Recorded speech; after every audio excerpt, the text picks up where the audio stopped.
l'origine du projet, c'était quelque chose qui est extra musical en fait. Je suis tombé sur une maison en ruine, c'était en Provence, vers le printemps, donc il y avait une lumière vraiment particulière à cette époque-là.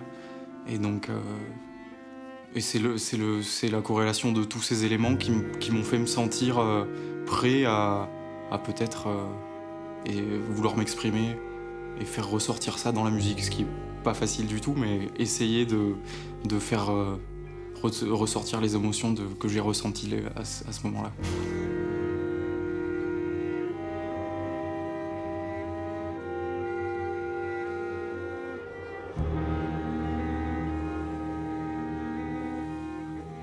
Le disque est en grande partie en quartet, donc il y a 4 morceaux en quartet et 2 en octet. Le quartet il est composé d'un trio de base piano, basse, batterie et du guitariste Marc-Antoine Perriot qui amène des couleurs qu'on ne peut pas trouver autre part qu'à la guitare et dans la manière de gérer les sons pour créer des espaces et des émotions transcriptibles par rapport à ce que j'ai ressenti pendant cette balade et cette vue de la maison. En plus, Marc-Antoine, il a amené 2 compositions à lui, dans son esthétique, mais qui collent vraiment bien à la mienne. Il avait un côté très, très rock que moi je n'avais pas déjà en tant que pianiste, et en plus, c'est pas vraiment ma culture, donc il m'a amené vraiment ces couleurs-là. Ce que j'ai essayé d'apporter au groupe, c'est d'abord être compositeur avec Enzo en collaboration.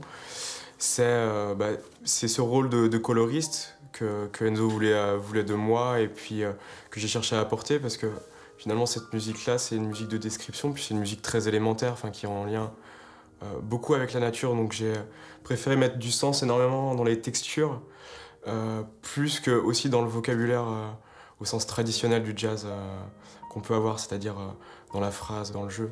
Je pense que l'interaction entre nous, elle s'est faite vraiment sur les sons, parce qu'on a voulu rendre un imaginaire et quelque chose qui est plus de l'ordre de la sensation un sens, en fait.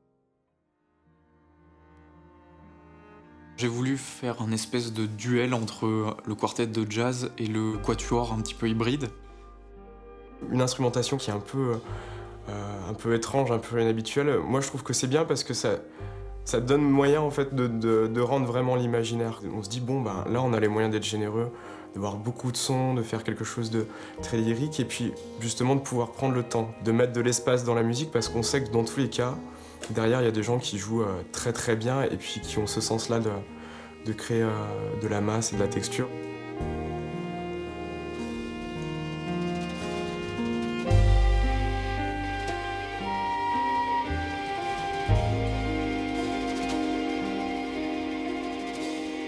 C'est des instruments qui sont plutôt dans le registre grave. J'ai voulu faire quelque chose qui gronde et qui vibre vraiment dans la terre, dans les graves.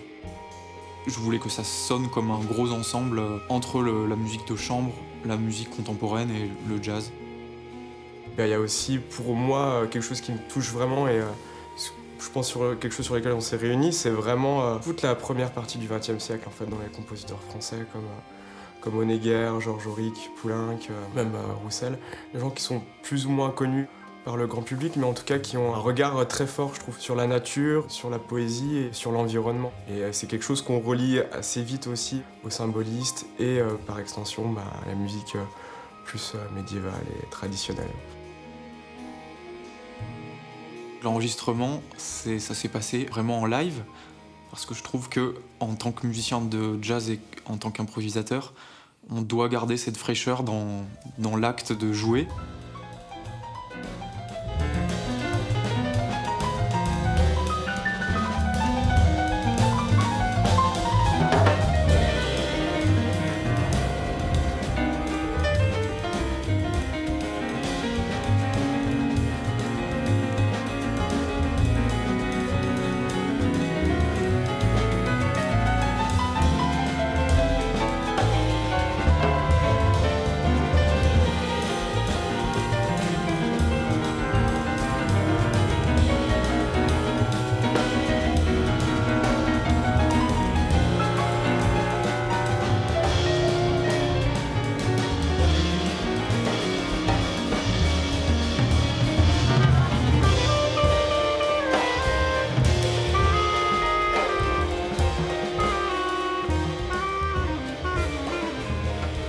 Pour moi, ce projet-là, c'est vraiment avoir un pied dans l'intemporel, puis en même temps quelque chose de très ancré dans, voilà, qu'est-ce que c'est le jazz aujourd'hui, qu'est-ce que c'est essayer de transmettre quelque chose d'assez évident et qui parle à une génération aussi, il y a des gens qui ont notre âge.